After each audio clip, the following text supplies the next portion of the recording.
आइए रुक करते हैं उत्तर प्रदेश की खबरों की ओर। रामपुर जिले के बिलासपुर पहुंचे डिप्टी सीएम ब्रजेश पाठक ने मीडिया के सवालों पर कहा कि सपा शासनकाल में गुंडे माफियों का राज था, लेकिन देश और प्रदेश में अब माफियों को जेल की सलाखों के पीछे भेजा गया है। बीजेपी के शासन में कोई बख्शा नहीं जाएगा। सीट पर भारतीय जनता पार्टी के लोकप्रिय प्रत्याशी आदरणीय घनश्याम सिंह लोधी जी एक तरफा चुनाव जीत रहे प्रचंड बहुमत के साथ। यहाँ जब हम पहुंचे तो हमने बूथ अध्यक्षों से बात किया है, अपने डीएलए से बात किया है और हमने सारे समाज में जाकर के बात किया है। सभी लोगों का मानना है कि माननीय मोदी जी ने गरीब आदमी के जीवन स्तर को ऊपर उठाने में कामयाबी हासिल की है। रामपुर का नाम आज आतंक के लिए नहीं है, रामपुर का नाम आज डेवलपमेंट के लिए जाना जाता है। और घनश्याम लोधी जी ने रामपुर में इतना अधिक डेवलपमेंट कराया, विकास कार्य कराया है। हमारे माननीय मंत्री औलख जी ने इतने विकास कार्य कराए हैं कि सब लोगों का मानना है जाति धर्म संप्रदाय से ऊपर वोट रामपुर लोकसभा में भारतीय जनता पार्टी के प्रत्याशी आदरणीय घनश्याम लोधी जी को मिलेगा और प्रचंड बहुमत से पुनः वो जीतेंगे। मंत्री जी,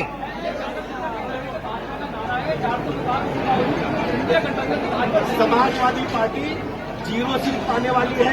उनको कैंडिडेट ढूंढने नहीं मिल रहे हैं, रोज वो कैंडिडेट बदल रहे हैं। वो उनके पास कोई नीति नहीं है, कोई एजेंडा नहीं है।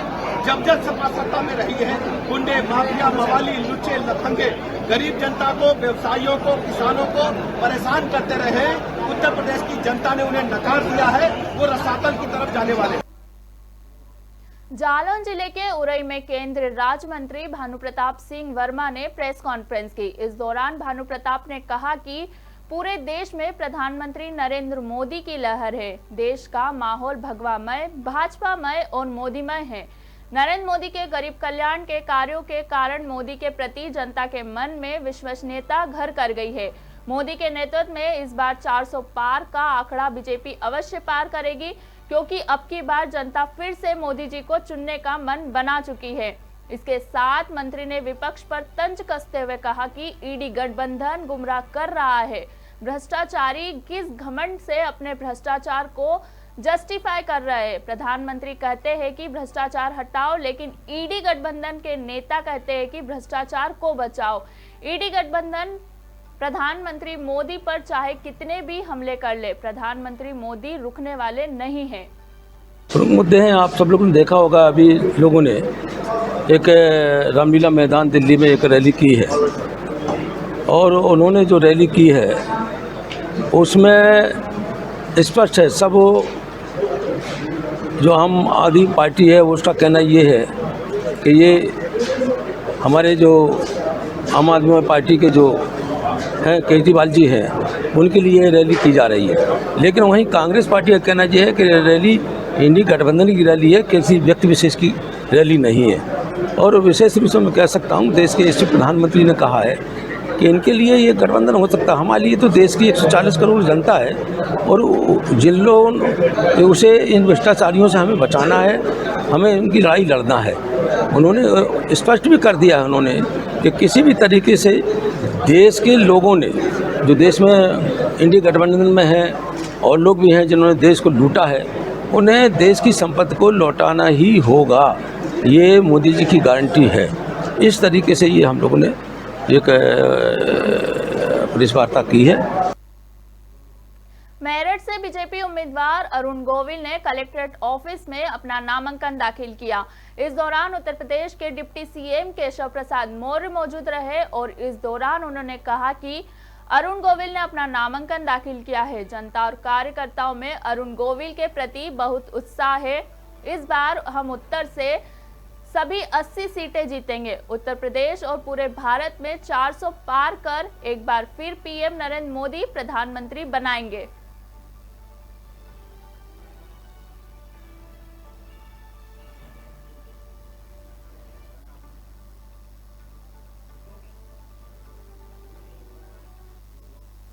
सपा सुप्रीमो अखिलेश यादव कन्नौज पहुंचे, जहां पार्टी कार्यालय में अखिलेश यादव को कार्यकर्ताओं ने जोरदार स्वागत किया। इस दौरान लोगों ने 51 किलो की माला पहनाकर उन्हें सम्मानित किया। अखिलेश यादव के साथ पूर्व मंत्री शिव कुमार बेरिया, मंच पर मौजूद रहे। दरअसल कन्नौज से सपा ने अभी तक अपना उम्मीदवार घोषित नहीं किया है। इसी को लेकर अखिलेश यादव ने कन्नौज का दौरा किया है। अब कार्यकर्ताओं के साथ अखिलेश यादव बैठक कर कन्नौज से उम्मीदवार घोषणा कर सकते हैं।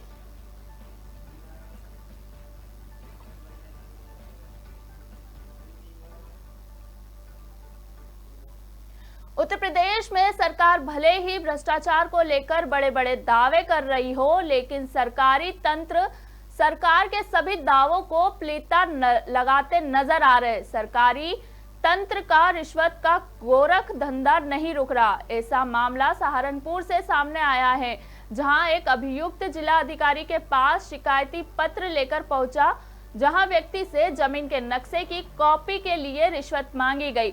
सरकारी कर्मचारी का रिश्वत लेते वीडियो भी सामने आया है। हालांकि वीडियो वायरल होने के बाद अधिकारी ने जांच के आदेश दिए हैं, तो वहीं पीड़ित ने भी सरकारी कर्मचारी के खिलाफ कार्रवाई करने की मांग की है। सहारनपुर से सुमित जॉर्ज की रिपोर्ट। तो सर मेरे काम पैसे लेने का है नहीं, मैं तो 4th क्लास कर्मचारी हूँ और रिकॉर्ड निकालने का मेरा काम है। रिकॉर्ड निकालने का आप हमारे वीडियो से उसमें आप पैसे ले रहे हैं? किसी ने बनाई होगी सर बाहर, किसी ने बनाई होगी। मैं तो पैसे लेने का काम कुछ कर है ही नहीं मेरा। क्यों लिए हैं लोगों से? मैंने लिए नहीं। आपकी शिकायत भी करी है, बकायदा वो शिकायत के पत्र हमारे पास भी है। इन्होंने हमसे पैसे लिए हैं, वीडियो में भी आप दिख रहे हैं इसमें पैसे लेते थे। मेरी जानकारी में तो कोई ऐसी है नहीं जी। क्या पैसा औरों को भी जाता है जो आप इकट्ठा करते? नहीं, मेरी जानकारी में नहीं। मैं तो 4th क्लास कर्मचारी हूँ। मुझे सिर्फ इतना पता, रिकॉर्ड निकाल के देना है बाहर। नकल बनाना दूसरे का काम है। क्या जो पैसा इकट्ठा होता है वो सब अधिकारी को करता है, जो आप इकट्ठा करते हैं? मैं कुछ नहीं करता जी, मैं कुछ नहीं करता जी पैसे उसे इकट्ठा। किस चीज़ के पैसे ले रहे हो? वो तो उन्होंने नकल बनाने के लिए कहा होगा, नकल बनाने वाले दूसरे हैं। तो आप किस चीज़ के पैसे ले रहे हो? मैं तो किसी चीज़ के पैसे नहीं लेता। कैमरे में हो आप पैसे लेते हो, खुद दिखाई दे रहे हो। अब किसी और को दे रहा हूँ, मेरी फोटो खींची होगी। पूरा मामला ये है, मैं ग्राम समाज में पहले भी 16 आदमियों पे 167 चल रही है। ग्राम समाज सेवी का काम करता हूँ और अब 24 नंबर में लिंटर लग रहा था मकान पे। मैं उसका नक्शा लेने आया, मुझे पटवारी ने बोला कि उसका नक्शा निकलवा लो। बंदे ने कहा नक्शा निकलवा दो। इन्होंने मेरे पास पहले 700 रुपये मांगे लिए, उसके बाद फिर दोबारा फिर पैसे लिए, फिर 300 रुपये जिस दिन इन्होंने मेरे पैसे लिए लास्ट में बंदे इनकी वीडियो बना ली। किसने लिए? वेद प्रकाश है, वेद प्रकाश है। क्या है वो यहाँ? वो बाबू हैं जो अंदर बैठे हैं, वही पैसे इकट्ठे करवाते हैं। मैंने कहा भाई पैसे किस लिए ले रहे हैं आप? अगर हम तो अंदर के साहब कहते हैं, मेरी तो मजबूरी है। सूखा, अतिवृष्टि और ओलावृष्टि से तबाह किसानों के रूप में होती है, उसी बुंदेलखंड के जालौन में एक किसान ने अन्य किसानों के लिए नजीर पेश किया है। किसान ने अपने खेत में चंदन की खेती कर बुंदेलखंड की बंजर जमीन पे आशा की नई किरण जगाई है। चंदन का नाम सुनते ही दिल और दिमाग में खुशबू महकने लगती है और कीमत से काफी महंगा नजर आता है। लेकिन जालौन में किसान ने इसी चंदन को अपने आय का स्रोत बनाने के लिए 1 एकड़ खेत में 400 से ज्यादा चंदन का पौधा लगाया है, जिनकी कीमत 5 करोड़ आकी जा रही है, जो 15 सालों में पेड़ बनकर तैयार होगा। किसान ने बताया कि 1 एकड़ खेत में कुल 80,000 रुपए की लागत आई है। हम चंदन लाए थे कानपुर से जी। हाँ सर, और सर हमने चंदन के सर हमारे खेत में 300 पेड़ सफ़ेद चंदन के हैं जी, 100 पेड़ लाल चंदन के। ठीक है, अच्छे से। और इनकी लागत आपने कितने जगह में लगाए हैं, उनकी लागत क्या आई है? सर जी हमने 1 एकड़ खेत में चंदन के पौधे लगाए हैं जी। इसमें लागत मात्र 80,000 रुपये आई है जी। अच्छा, ये कितने दिन में बड़े हो जाते हैं ये पेड़? सर जी ये कटने योग्य तो सर जी लगभग 10 से 12 साल का, कुछ एक्सपर्ट 10 से 12 साल बताते हैं, कुछ एक्सपर्ट 8 से 10 साल बताते हैं। अच्छा, तो जब ये कटने योग्य होंगे 10 से 12 साल या 15 साल में, तो इनकी वैल्यू क्या हम होगी? सर ये मानते हैं कि ये चंदन है वो 15 साल में कंप्लीट हो जाता, मतलब कटने योग्य हो जाता है। अच्छा, तो 15 साल बाद इसकी वैल्यू क्या रहेगी? 15 साल में लगभग एक पेड़ की कीमत लगभग 3 से 4 लाख या 5 लाख रुपए हो जाएगी जी। जैसी वो हार्डवुड होगी उसी हिसाब से आपकी पेड़ की कीमत होगी। अच्छा, चंदन के साथ साथ आपने और कौन कौन से पेड़ लगाए हैं? सर चंदन के साथ हमने टोटल 1200 पेड़ लगाए हैं, जिसमें से मीठी नीम है जो 300 है लगभग, और जो देसी नीम है वो 200 है, और जो कैचुरीना है वो 100 है, और जो महोगनी है वो 200 है। अच्छा, महोगनी के बारे में कुछ विशेष बात? हाँ, महोगनी है, इसमें सबसे अच्छी बात ये है कि ये इसमें सबसे पहले आप पेड़ लगा लो, इसमें घुन नहीं लगता, और इसकी कीमत लगभग 2,000 रुपये स्क्वायर फीट है। और इसमें सरी ये लकड़ी है, और ये सब कीमती लकड़ी है। इसमें इंस्ट्रूमेंट जितने वाद्ययंत्र हैं, बंदूक की बट या कोई भी इंस्ट्रूमेंट, महंगे इंस्ट्रूमेंट हैं जैसे जहाज है, उसमें इसका इस्तेमाल होता है। अच्छा, इसमें बताया भी जाता है कि इस महोगनी की लकड़ी से कोई घातक बीमारी का भी इलाज? हाँ, जो महोगनी का बीज होता है सर जी, जो उसका जो 5 साल बाद वो वृक्ष मतलब जो फल देता है, उसका इलाज कैंसर जैसी महामारी बीमारी में मतलब बहुत उपयोगी है। खेती करें मतलब 2-4-5 बीघा में हुए। अच्छा। हाँ। अच्छा, आप भी किसान हैं, तो क्या आपने कभी सोचा था कि इस गांव में कोई चंदन जैसे खेती कर पाएगा? हमने नहीं सोचा ना, कि हम जानते कि चंदन ये ना खेती में वो तो जाने कहाँ से माने लिया, उसकी मान लगा दें, पर पेड़ सब बरकरार है। तो कहीं ना कहीं एक नई उपलब्धि भी है और लोगों के लिए संदेश भी है। हाँ, लोग जाते हैं टहलन हो ना जी, तो बाकी खुशबू भी बढ़िया होना जाते देखिए हुए हो। जनपद जालौन में पर कृषक खेती की मात्रा काफ़ी ज़्यादा है, और यहाँ बहुत ज़्यादा स्कोप है कृषि वानिकी का पूरे जनपद में, और ये एक सराहनीय कदम है उस किसान का।